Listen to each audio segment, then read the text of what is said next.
Quand on parle du rôle des Émirats arabes unis dans la guerre du Soudan, beaucoup d'Africains sont énervés, insultent et les traitent de tous les noms d'oiseaux. Et je pense qu'ils le méritent aussi. Parce que le rôle est criminel, le rôle est ignoble. Oui, parce que nous avons les Émirats arabes unis, un petit pays qui n'a pas une population pour conquérir une case, mais qui veut s'appuyer sur la déstabilisation des pays africains à travers des guerres financées et une guerre qu'on peut appeler terrorisme ou guerre, en tout cas à travers la guerre, pour piller les ressources, enrichir ses milliardaires et enrichir sa population.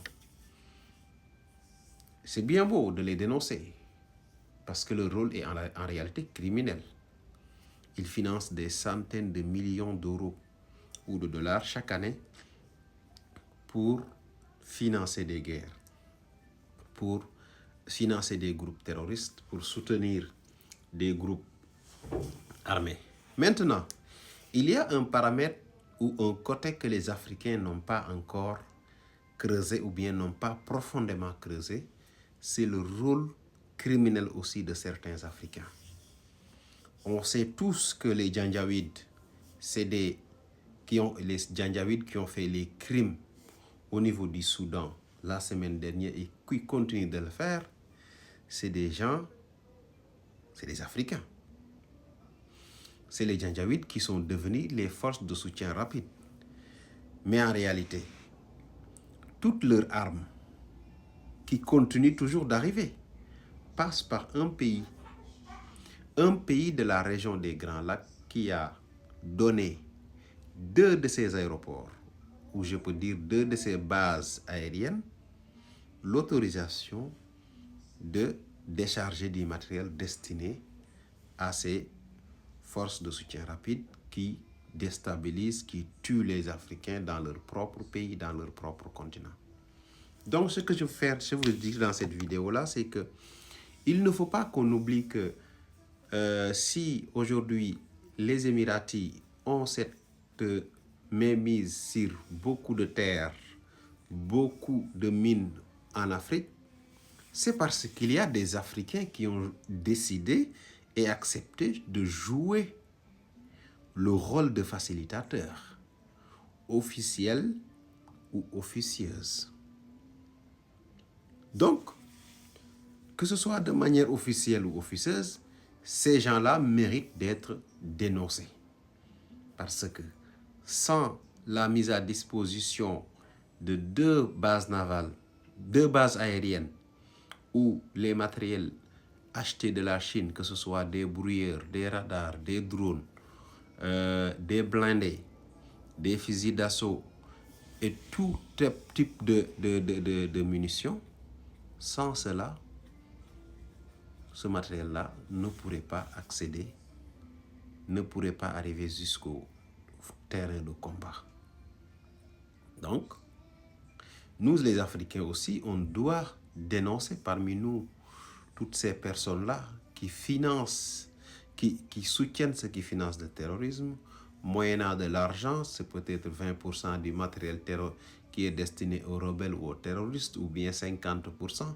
En tout cas, en échange, toujours quand un pays accepte officieusement de faire un deal à travers le passage des munitions vers les zones armées, il y a un deal où une partie du matériel est financée ou bien est retenue. Par exemple, un pourcentage, ça peut être 10%. Si vous avez 100 véhicules qui doivent aller vers les rebelles, sachez que les 10 doivent être à nous qui sommes les complices.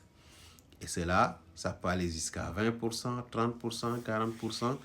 Tout se négocie. Tout se négocie. Donc, nous les Africains, parfois, quand je vois notre rôle dans les différents conflits, j'ai envie juste de dire, est-ce qu'en réalité, nous avons le droit même de dénoncer ce qui nous déstabilise? Parce que si vous avez l'hypocrisie, la malhonnêteté, l'indignité de tuer votre frère, de tuer le frère de votre cousin, de tuer la femme de votre cousin qui est enceinte, d'incendier votre hôpital, d'incendier votre case de santé, d'incendier votre propre école.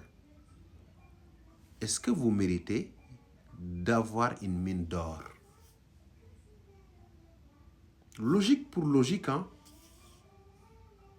Donc nous, si on veut être respecté, si on veut se développer, il va falloir que nous revoyions notre comportement entre nous, Africains d'abord. Oui. Notre comportement entre nous, Africains. Dans tous les pays, il y a des déstabilisateurs. Mais quand nous-mêmes, on déstabilise nous-mêmes, allez dans les zones où il y a le terrorisme.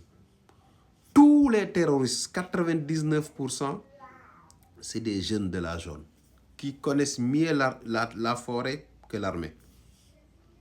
Ils acceptent que l'école maternelle de leur enfant soit brûlée, moyennant un salaire de 100 000 francs, moyennant parfois de la nourriture pour sa femme.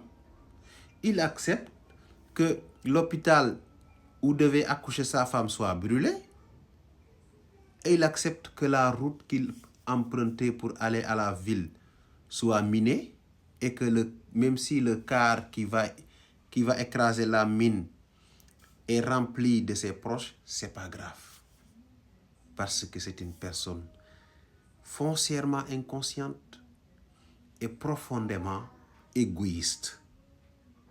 Et c'est l'égoïsme aujourd'hui entre nous les Africains qui fait qu'on est capable de sacrifier tout un village parce qu'on nous a promis un petit salaire.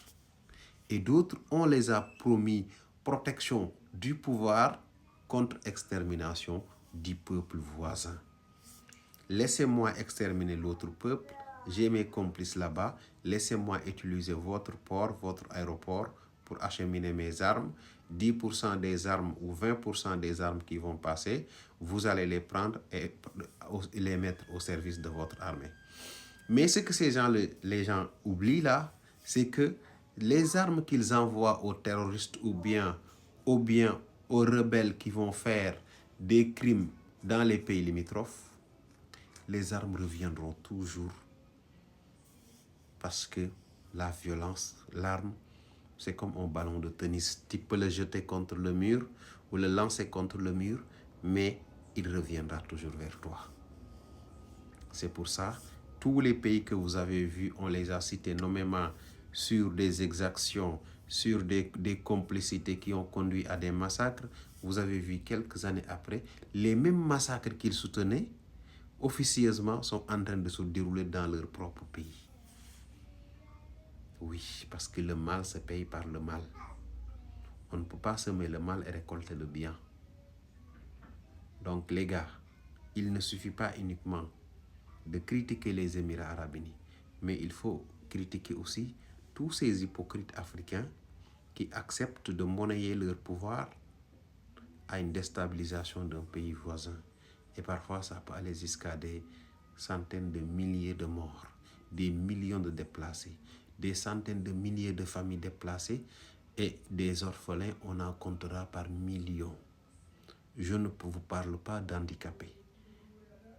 Donc, les gars, réfléchissons. Le problème, je ne dis pas qu'il est pas africain.